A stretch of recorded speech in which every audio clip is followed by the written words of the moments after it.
Bonjour à tous et bienvenue dans cette rencontre annuelle au coffre. Cette année, nous ne pouvons pas nous retrouver ensemble pour des raisons sanitaires, mais nous avons tenu à maintenir le rendez-vous. Et c'est un mal pour un bien, puisque l'auditorium dans lequel se déroule notre rencontre habituellement a une jauge limitée à 450 personnes. Vous avez été 2500 à vous inscrire pour cette visioconférence. Dans ce studio, tout a été mis en œuvre pour que les gestes barrières soient respectés par l'ensemble des acteurs, les intervenants et le personnel technique. 2020-2030, décennie chaotique. C'est la question à laquelle nous allons tenter de répondre cet après-midi. Évidemment, la première année de cette décennie, cette année 2020, nous a plongé dans une situation totalement inconnue pour nos économies modernes.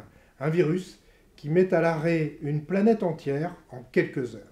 Des États et des banques centrales qui ouvrent en grand le robinet des financements et donc qui créent des dettes abyssales. Des pans entiers de l'activité économique qui sont financés pour ne surtout pas travailler. On pense ici aux restaurateurs, aux professionnels du tourisme, de l'événement et de la culture. Ce chaos peut faire peur, peut faire naître de la crainte et c'est bien légitime. Mais on peut aussi avoir une vision optimiste de cette situation chaotique qui serait comme un coup d'arrêt nécessaire à un monde en surchauffe depuis des décennies, un temps pour faire respirer la planète en quelque sorte. Et aussi une formidable opportunité de reconstruire, construire autrement et peut-être mieux. Comme le dit Nietzsche, il faut porter en soi un chaos pour pouvoir mettre au monde une étoile dansante. Du chaos naît le surhomme. Vous allez entendre pendant ces 3 heures des réflexions multiples et différentes. C'est un honneur pour l'équipe d'Ocoffre de permettre chaque année l'expression sur ce plateau de la rencontre annuelle de tous les points de vue qui vont des économistes atterrés aux éconoclastes, quasiment pourrait-on dire des libertaires aux libertariens. Dans un premier temps, je vais accueillir Jean-François Faure, le PDG du groupe Ocoffre, pour faire le point sur la situation économique en général et de l'entreprise. Ensuite, nous entendrons Tradosor, notre partenaire et complice sur l'analyse technique des cours de l'or et de l'argent. Tradosor, vous le verrez, qui nous appelle de loin, de très loin. J'accueillerai le professeur Edwin Le Héron, qui interviendra sur une thématique qui semble vraiment bousculer en ce moment, les monnaies de flux et de stock. Viendront ensuite les éconoclastes, Philippe Béchade et Olivier Delamarche. Ils s'interrogent cette année sur le rôle de la Banque centrale européenne et sur les évolutions possibles des économies. Enfin, Jean-François Faure reviendra pour présenter, comme chaque année, les projets du groupe, avec un focus sur l'actualité, la levée de fonds pour la filiale Veracash, annoncée en exclusivité hier soir en visio aux utilisateurs du service. Comme chaque année, une offre spéciale vous est proposée pour cette rencontre avec des Vera Valor Elisabeth II. Une once, vous avez une réduction de 15 € pour cette pièce. Une Vera Valor 1 quart d'once avec une réduction de 4 € pour celle-ci. Et enfin, 10 Vera Silver Elisabeth II avec une réduction de 5 €. Vous aurez des QR codes et des liens courts pour pouvoir vous connecter sur ces offres pendant toute l'après-midi. Jean-François Faure, bonjour. Nous allons faire en direct aujourd'hui notre interview vidéo, un rendez-vous que nous avons lancé juste avant le confinement de mars 2020. Nous avons fait 12 numéros. Vous pouvez d'ailleurs les retrouver, ces 12 numéros, sur la chaîne YouTube d'Ocoffre. Alors on va commencer par notre petit rituel. Je vous propose qu'on fasse un clap. Et on a réussi à le faire ensemble, c'est formidable, c'est la magie du direct. Jean-François, s'adapter, c'est un peu le mot de l'année 2020, non? Eh bien, je pense qu'aucun jour n'est passé sans qu'entre le matin et le soir, on était tous contraints de s'adapter à une nouveauté. Malheureusement, des fois un peu dur, voire même funeste pour certains. Et donc, je sais que même dans nos clients, certains ne sont plus là aujourd'hui pour en parler, malheureusement. Et il y a ceux qui ont eu les moyens de pouvoir rebondir et de créer de cette destruction quelque chose de créatif. Et donc voilà, on a été agiles. Et nous, les premiers, chez Ocoffre, on a été tous mobilisés pour faire que le matin, qui pouvait des fois commencer bizarrement, se finissait de la meilleure des manières à la fin de la journée. Vous avez dit très rapidement, quasiment dès le mois de mars 2020, que cette crise validait le modèle Ocoffre imaginé 11 ans avant. Clairement. Alors là, peut-être que je vais me répéter, et ceux qui ont vu nos 12 premiers épisodes le savent. Mais clairement, il y a 10 ans, l'idée était de pouvoir digitaliser les transactions que l'on ferait sur de l'or physique. À l'époque, cela semblait plutôt saugrenu, parce que finalement, pourquoi ne pas avoir de l'or à la maison? C'est tellement plus simple. Mais que nous a montré Covid-19? Il nous a montré que quand vous aviez de l'or à la maison, pire, dans le coffre d'une banque, en plein confinement, cet or à la maison n'a pas plus d'intérêt que de la farine, parce que vous ne pouvez même pas en faire des crêpes, parce que votre voisin ne vous l'échangera pas contre autre chose, parce que déjà votre voisin ne veut même pas vous voir. La boutique qui aurait pu vous le racheter est une boutique qui est fermée, ou dans une posture où les choses sont beaucoup plus compliquées. Et dans ces cas-là, il se passait quoi? Bien, tout simplement, quand vous étiez client de chez Ocoff, vous aviez la capacité d'acheter, de vendre à toute heure de la journée. Donc, d'une certaine manière, de créer au niveau de votre portefeuille une forme de liquidité, vous permettant, si vous aviez un besoin, d'avoir ces liquidités, ce cash sur votre compte bancaire quelques jours après. Et clairement, pendant ce confinement, nous avons été quasiment la seule structure en France à proposer un modèle similaire, raison pour lesquelles l'activité de Ocoff a complètement explosé au sens positif entre mars, avril et mai, et nous avait fait alors de fait le leader français de l'achat et de la vente d'or, tout confondu. Alors, il y a eu toujours un point, j'appelle ça un point noir, mais le rapport avec les banques, puisque de nombreux utilisateurs, clients d'Ocoff et des autres filiales d'ailleurs, n'ont pas réussi à faire de virements facilement de leur banque de détail vers vos sociétés. Oui, alors ça c'est même toujours un fait, sauf qu'entre-temps on a trouvé des parades par des messages ou des courriers qu'on a transmis à nos clients pour qu'ils puissent eux-mêmes les donner à leurs banquiers et quelque part leur faire une clé de bras pour les contraindre à opérer des virements, parce que une banque ne peut pas empêcher un client de faire un virement, sauf à décider de rompre la relation, mais ce que font quand même rarement les grandes banques sérieuses, sauf avis très motivé, parce que sinon ils rentreraient dans ce qu'on appelle le droit d'immixtion, et qui est juridiquement un problème, puisque des jurisprudences ont eu lieu dans ce cas-là, et votre banquier n'a pas à décider à votre place quel est un bon ou un mauvais investissement, sachant que dans ces cas-là, les banquiers avaient plutôt tendance à expliquer que l'or était arrangé dans la même catégorie que des actifs très volatiles, très spéculatifs, voire même carrément des arnaques. Donc sur le coup, des gens comme nous, nous sommes basés en France, au quotidien, on sait combien il est difficile d'être des gens sérieux, et par rapport peut-être à d'autres, nous c'est beaucoup plus compliqué finalement. Donc voilà, on fait les choses extrêmement bien, on le paye très cher, et là on a l'impression à ce moment-là de se retrouver un peu comme des parias par rapport à certaines banques. Donc on a... Oui, parce que vous avez des contrôles des douanes, enfin vous avez de l'administration qui est... Contrôle des douanes, extrêmement sérieux, contrôle de nos clients.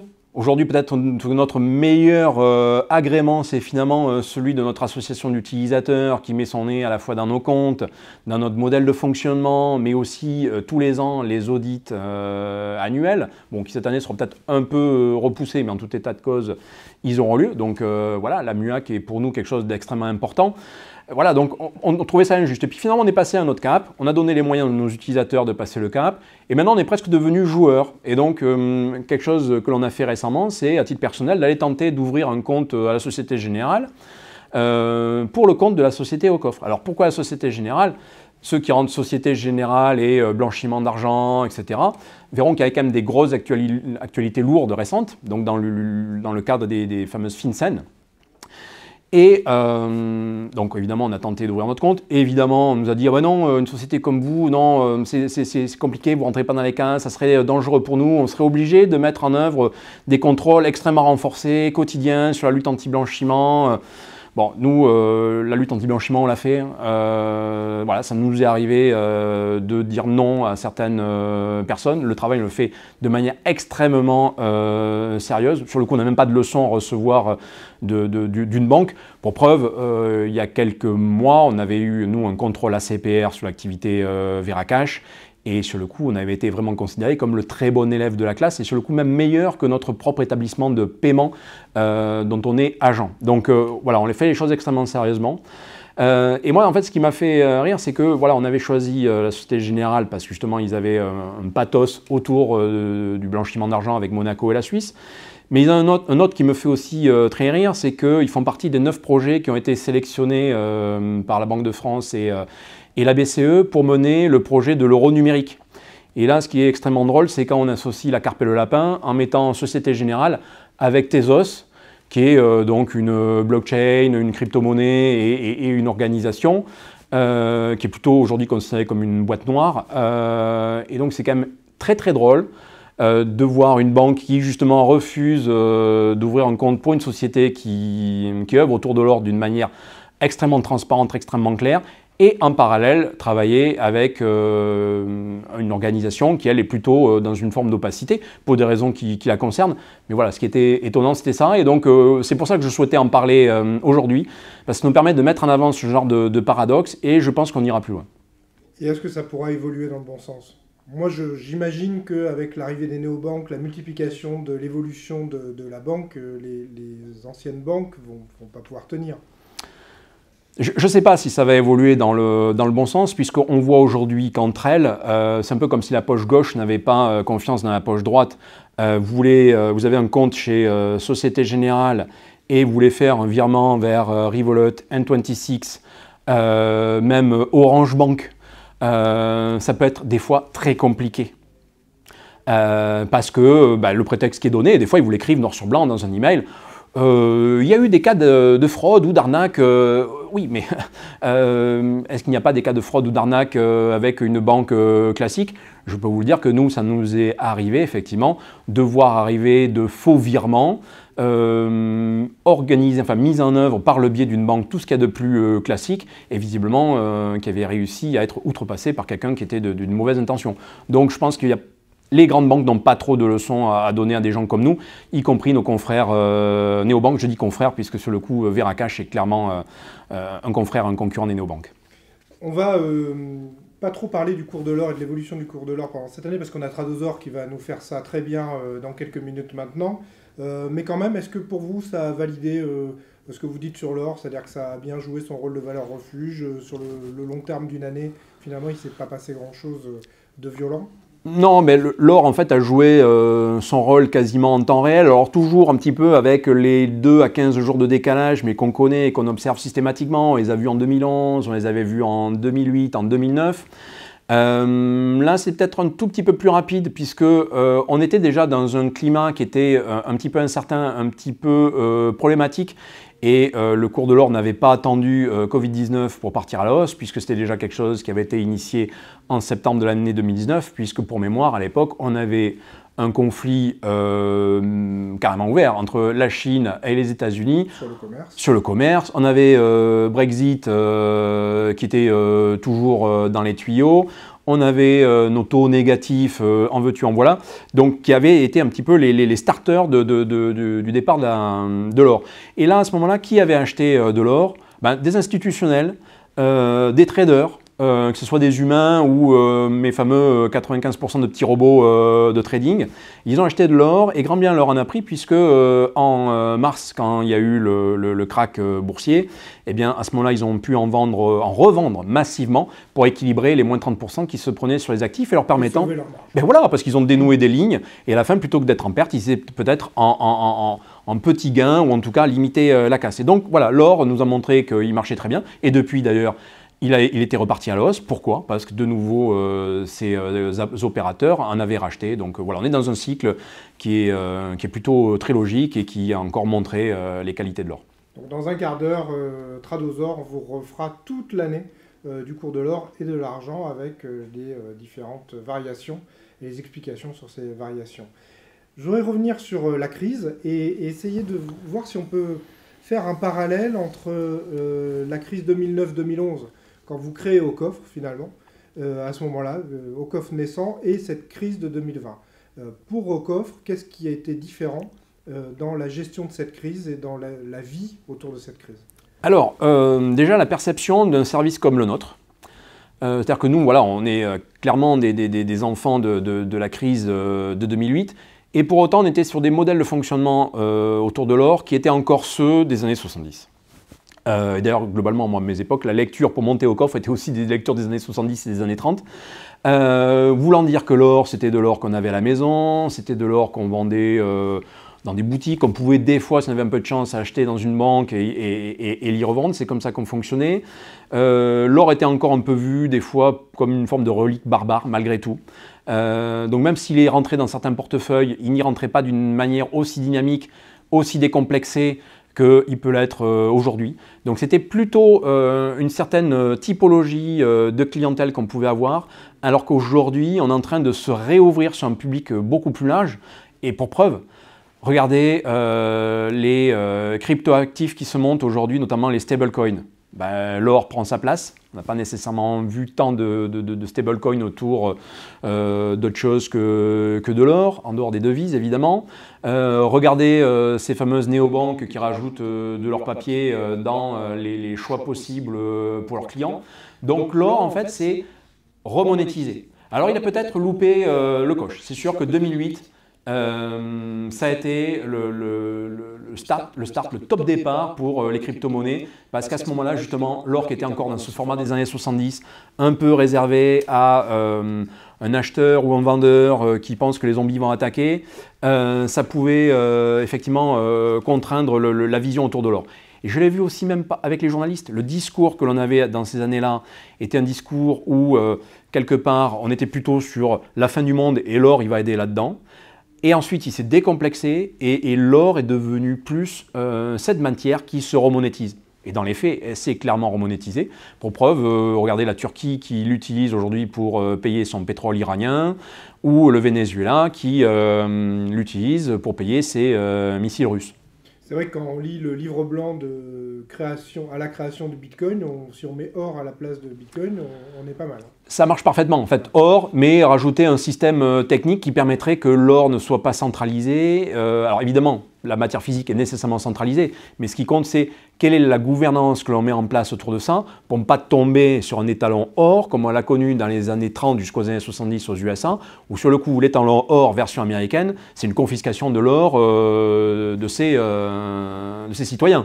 Ça, on n'en veut pas non plus. C'est pour ça que depuis le début, moi, je milite en fait pour ce que j'appelle l'or open source, où en fait, on a un mode de gouvernance qui le remonétise, mais ne donne pas le pouvoir spécifiquement à l'un ou à l'autre, ou s'il y en a un qui a imprimé un pouvoir, c'est un pouvoir opérationnel, un pouvoir technique, et là nous, que ce soit au coffre ou Veracash, on considère qu'on a ce genre de pouvoir technique. Ça ne veut pas dire pour autant qu'on a un pouvoir et un droit de vie et de mort sur le contenu que l'on garde, sur le coup, pour le compte de nos clients. Et c'est cette discussion qu'on avait eue d'ailleurs il y a quelques mois avec nos amis de la Banque d'Angleterre et l'or du Venezuela.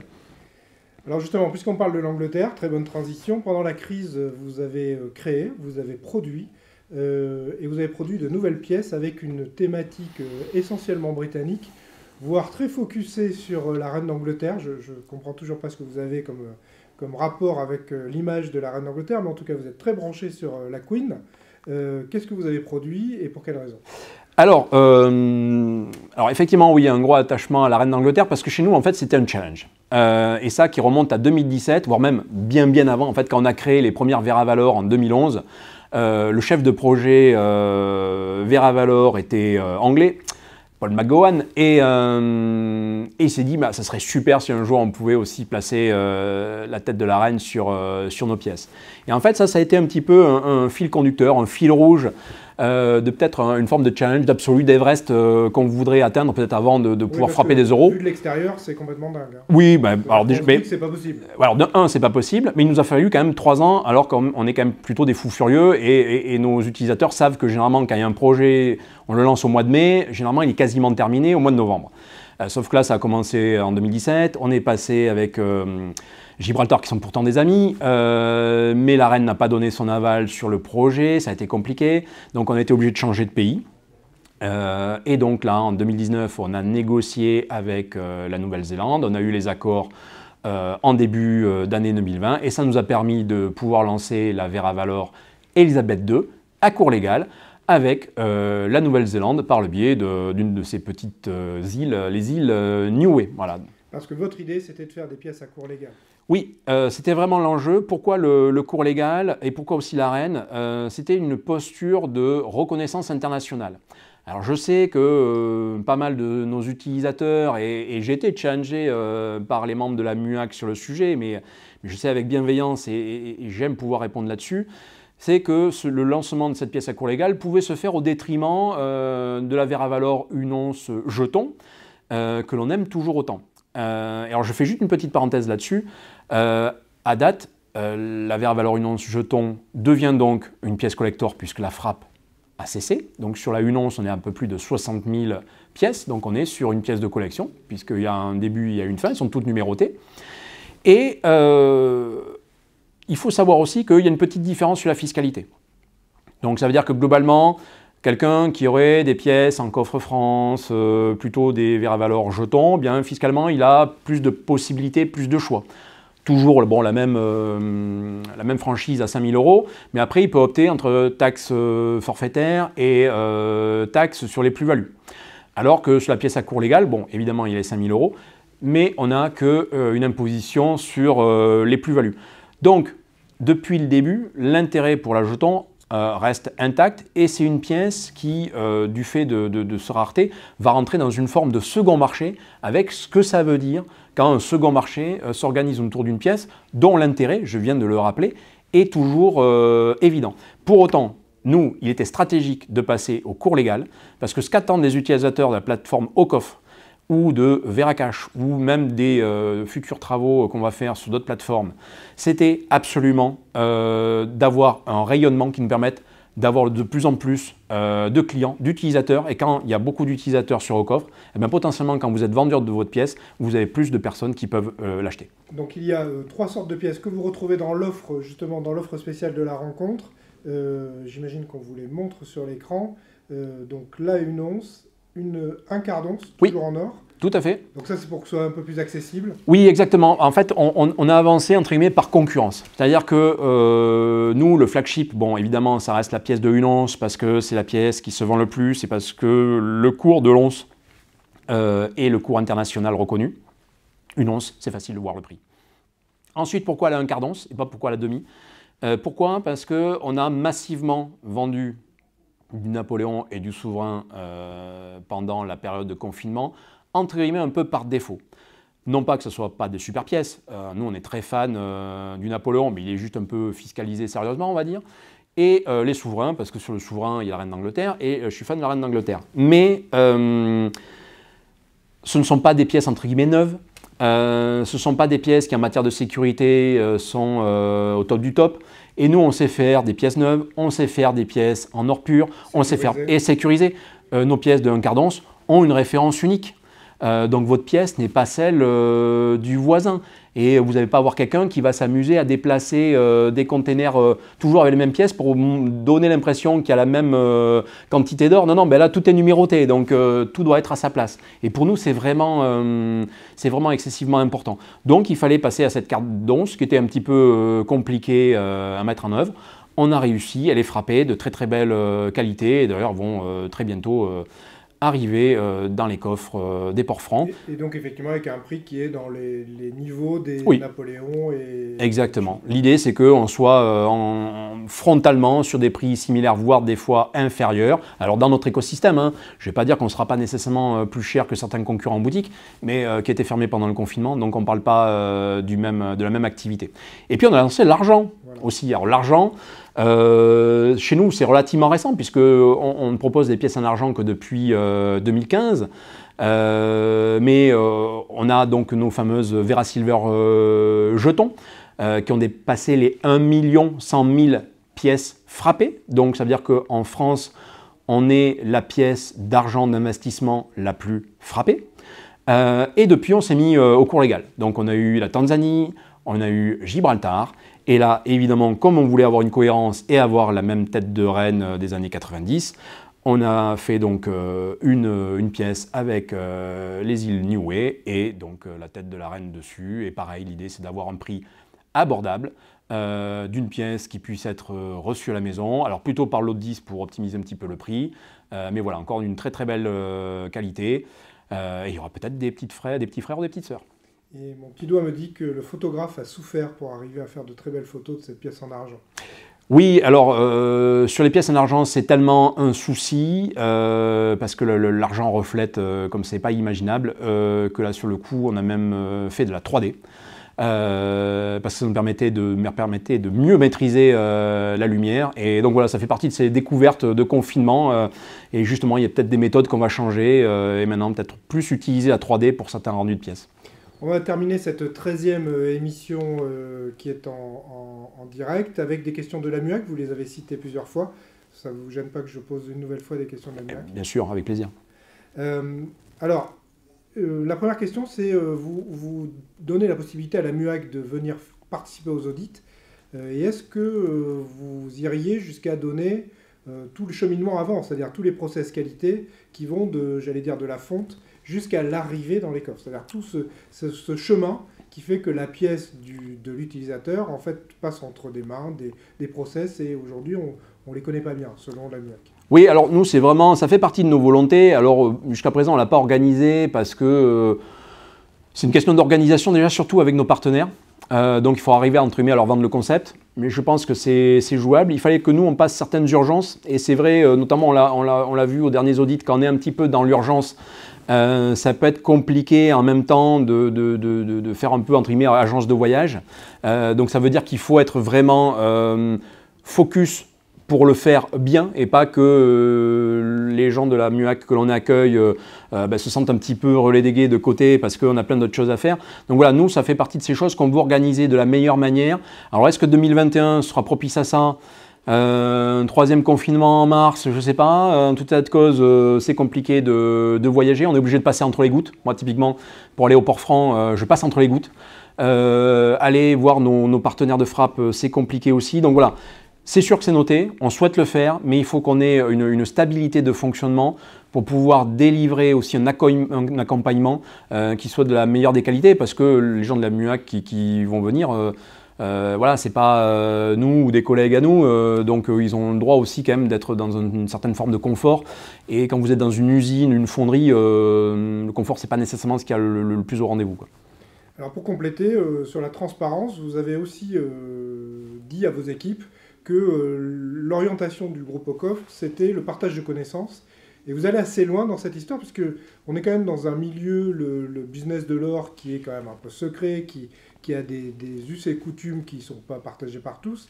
Et là, vous vous dites, non, il faut que la connaissance soit partagée. Plus la connaissance sera partagée, plus le business marchera. Oui, alors en fait, si les confrères, eux, veulent rester dans leur ignorance ou en fait dans leur culture de 1970, grand bien leur en fait, et je les laisse l'assumer.